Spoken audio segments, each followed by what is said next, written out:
नमस्कार, आप देख रहे हैं मीडिया नई सुबह टीवी और मैं हूं हमवीर सिंह। आप तो जानते हैं भारत के कोने कोने में घूमते रहते हैं, ऐसे लोगों की तलाश करते हैं जो समाज के लिए कुछ करते हैं। इसी तलाश में हम आप पहुंचे हैं इंदिरापुरम में, वार्ड नंबर 81 में, जो कि हमारे साथ बातचीत करने के लिए हमारी खास मेहमान है मंजुला गुप्ता जी। उनसे जानेंगे उन्होंने अपने राजनीतिक और सामाजिक जीवन की शुरुआत कब की, कैसे की, कौन उनके प्रेरणा स्रोत हैं और यहाँ पर क्या क्या विकास किए हैं उन्होंने। जी मैम, आपका स्वागत। हाँ नमस्कार जी। जैसा कि आपने मेरे से पूछा कि क्या क्या कैसे मैं इस क्षेत्र में आई और क्या मेरा सामाजिक दौर रहा, तो मैं यहाँ पे 1998 से हूँ यहाँ पे। तो शुरुआती दौर पे मेरा धार्मिक की तरफ रुझान ज़्यादा था, बाकी मेरा कोई ऐसा बैकग्राउंड नहीं है पॉलिटिकल। और सामाजिक तो रहा है कि मेरे फादर खुद समाज कल्याण समिति के अध्यक्ष रहे, मैंने अपने घर में RSS के मेरे दादा वगैरह हैं, तो ये सब चीज़ें तो मैंने देखा है सामाजिक। तो उसी की प्रेरणा, अपने दादा के प्रेरणा स्रोत पे हूँ सबसे पहले तो।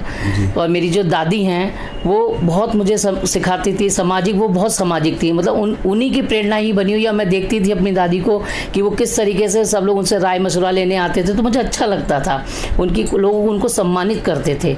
और मैं जब यहाँ आई तो हम अकेले थे यहाँ पे, तो एक हमारे घर के पास मंदिर था, तो उस मंदिर से हम जुड़े। और वही चीज़ मेरे हस्बैंड जो हैं वो RSS के रहे हैं शुरू से ही, तो धीरे धीरे वहाँ पे हमने धार्मिक समिति से जुड़ना शुरू किया। फिर उसके बाद मैं अपने इस वाले फ्लैट पे आई जो आज यहाँ रह रही हूँ वर्तमान में। यहाँ पे मैं 2000 से हूँ।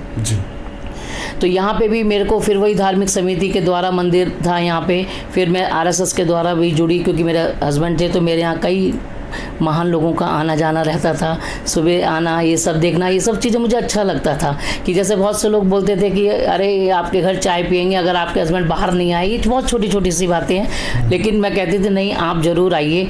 तो उसी दौरान मैं अपने RSS से जुड़ी, यहाँ पे राष्ट्रीय सेविका समिति में रही, मैंने शिविर अटेंड किया।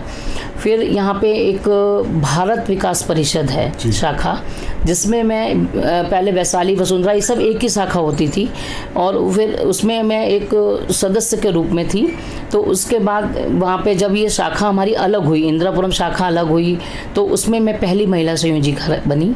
और उसके बाद मैं भारत विकास परिषद में अपना कार्य करती रही, धार्मिक समिति के द्वारा भी हमेशा जुड़ी रही।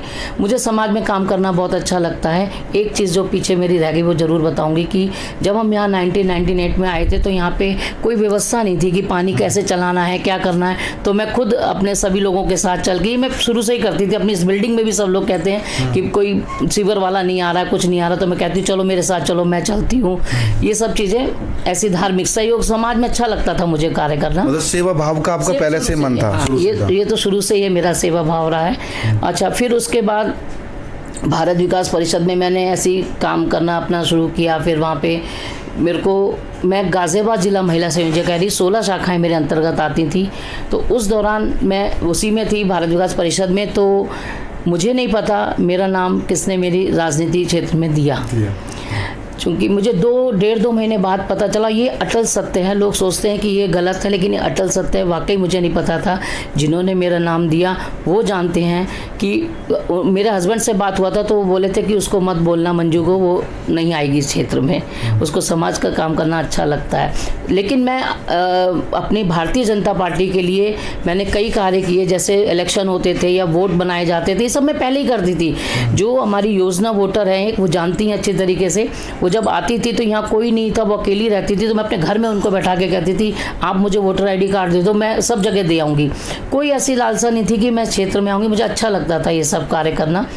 फिर जब यहाँ पे गाज़ियाबाद जिला महिला संयोजिका जब मैं रही, तो मुझे फिर बाद में पता चला कि ऐसे ऐसे टिकट में तुम्हारा नाम दे दिया गया, लेकिन मैं अनजान थी, मुझे कुछ नहीं पता था। मतलब क्षेत्र के लोगों ने खुद से देखा कि ये बहुत समाज सेवा करते हैं और उन्होंने सोचा कि आपको निगम पार्षद बनाएंगे तो ज़्यादा काम कर पाएंगे, ज़्यादा कुछ जनता की सेवा कर पाएंगी। हाँ यही था। तो लेकिन चूंकि मेरे हस्बैंड उस समय बीमार हो गए थे तो मैंने नहीं मना कर दिया था। मैंने कहा मैं इस चीज़ में नहीं जा पाऊंगी, क्योंकि हार्ट की सर्जरी हुई थी उस दौरान। ये देखिए 2 महीने पहले उनकी हार्ट की सर्जरी और उसके बाद इलेक्शन था। कोई तैयारी नहीं, कोई कुछ नहीं पता मुझे कि क्या है कैसे है, क्योंकि इस क्षेत्र में मैं बहुत अनजान थी। लेकिन इस क्षेत्र जब मैं आई, मुझे जनता का बहुत सहयोग मिला। जब हम डोर टू डोर जा रहे थे, कैंपेन कर रहे थे, तो मुझे उस दौरान, देखो अनजान तो थी नहीं मैं, क्योंकि मैं क्षेत्र में खुद ही रहती हूँ। तो जब मैं डोर टू डोर गई तो मैक्सिमम लोगों के यहाँ वोट ही नहीं बने थे जो लोगों ने कहा। तो आज की तारीख में आप देख लीजिए जाके कि मुझे नहीं लगता कि शायद ही किसी का रह गया हो। सब जगह आपने सारे वोट बनवा दिए सभी लोगों के, पहचान यही था मेरा। मेरा, मैंने उनको वादा भी किया, मैंने कहा आपका जो है, क्योंकि जब वोट ही नहीं होंगे तो आप कैसे दोगे जब हैं। फिर उसके बाद सड़क यहाँ पे बिल्कुल जर्जर अवस्था में थी, कई वर्षों से सड़क नहीं बनी थी, विदिन 6 मंथ थी सब जगह की सड़कें बनी। लेकिन इस समय हालत ये है कि भाई देखिए बारिश इतनी हुई है कि सब जगह खस्ता हाल है, लेकिन अब पुनः वो सब काम फिर से शुरू हो रहा है। ये एक था हमारे यहाँ जो ज्वलंत समस्या थी शक्तिखंड 4 में, डंपिंग ग्राउंड जिसको बोला जाता, तो डंपिंग ग्राउंड में आए दिन आग लग जाती थी, क्योंकि और इतनी भयंकर आग लग रही थी जिन लोगों को बहुत मुश्किल था। उन्होंने हमसे बोला कि ये डंपिंग ग्राउंड हटाने के लिए, तो मैंने उनको बोला कि देखिए हमारी पूरी भरसक कोशिश रहेगी, क्योंकि मैं वादा नहीं करती हूँ, प्रयास ज़्यादा करती हूँ, क्योंकि वादा करने में ये है कि अगर नहीं हो तो फिर वो गलत होता है।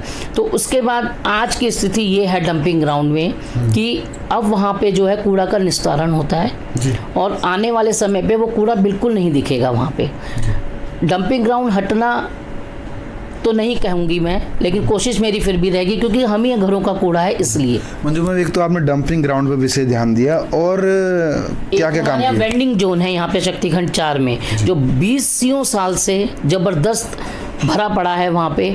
उसमें आप जाके अगर अभी भी देखेंगे तो वो केवल 1/4 रह गया, थोड़ा सा जो जिद्दी किस्म के जो नहीं हट रहे हैं वो भी तत्काल बहुत ही जल्दी अतिशीघ्र वहाँ से हटाए जाएंगे। अच्छा, तो अभी मैम क्या आप और करना चाहती हैं इस वार्ड में, इस क्षेत्र में, आपके इंदिरापुरम में? जैसे कि आपने 2-3 काम बताए अभी हमें, और अभी क्या करना बाकी है? बाकी ये है कि जैसे हमारे यहाँ एक STP प्लांट है यहाँ पे, तो उससे बहुत स्मेल आती है, लोगों को बहुत बदबू आती है। तो उसके लिए हमारे नगर निगम द्वारा प्रस्ताव पारित भी हो गया है, उसके लिए धनराशि भी पारित हो गई है, स्वीकृति मिल गई है, उस पे कार्य हमारा चल रहा है, जो कि ये समस्या भी बहुत ज्वलंत है। उसमें क्या है कि जो हमारे इक्विपमेंट हैं वो पुराने हैं सारे, अब वो सब नए लगाए जा रहे हैं, और उसमें हमारा सर्वे लगभग पूरा हो चुका है, अब कार्य शुरू होने वाला है। और जो मैंने जो देखा है, जैसे अभी काफ़ी कई चीज़ें हैं, ये जो झुग्गियाँ यहाँ पे, हमारी इनसे कोई दुश्मनी नहीं है जी। जो झुग्गियों में रह रहे हैं, लेकिन मैक्सिमम लोग ये देखिए आप यहाँ पे चोरी चकारी इतनी हो रही है, बहुत हो रही है। अभी 2-3 दिन पहले ही कई चीज़ संज्ञान में आया है, तो बस यही छोटी कह लो या इसको बहुत बड़ी कह लीजिए। तो इस पे मेरा बहुत है कि झुग्गी मुक्त वार्ड 81 अपना मुझे ज़रूर करना है, ताकि सब लोग हम लोग सर ऊंचा करके जी सकें और अच्छे से सड़क पे निकल सकें, क्योंकि बहुत डर लगता है जहाँ पे झुग्गियाँ होती हैं, वहाँ पे अंदर ही अंदर बहुत कुछ गलत हो रहा है जो सबकी संज्ञान में है। लेकिन अति शीघ्र इस पे अब मेरा ही कार्रवाई शुरू होने वाली है जी। अच्छा मैम, जो लोग आपको देख रहे हैं उनसे क्या मैसेज देना चाहेंगे, क्या अपील करना चाहेंगे आप? मैसेज उनको बस यही देना चाहेंगे कि जो भी आपके पास समस्याएं हैं, जितना मैं समाज के लिए देखो कर सकती हूँ, लेकिन उसमें मुझे अपनी पब्लिक जनता का भी सहयोग चाहिए। बिना जनता के सहयोग से नहीं होता। जैसे कहीं पे भी अगर हम साफ सफाई भी करते हैं तो आप भी उसको साफ करने की कोशिश करें, क्योंकि ठीक है सफाई वाला एक बार सफाई कर जाता है, या जो भी चीज़ अगर आपको लगता है, क्योंकि कोई भी चीज़ देखिए अगर उनका कहना ये होता है कि ये काम तुरंत हो जाए, तो थोड़ा सहयोग और धैर्य बना के रखें, और बाकी जितना मैक्सिमम जो भी हो सकेगा, जो जायज़ है वो काम जरूर होगा।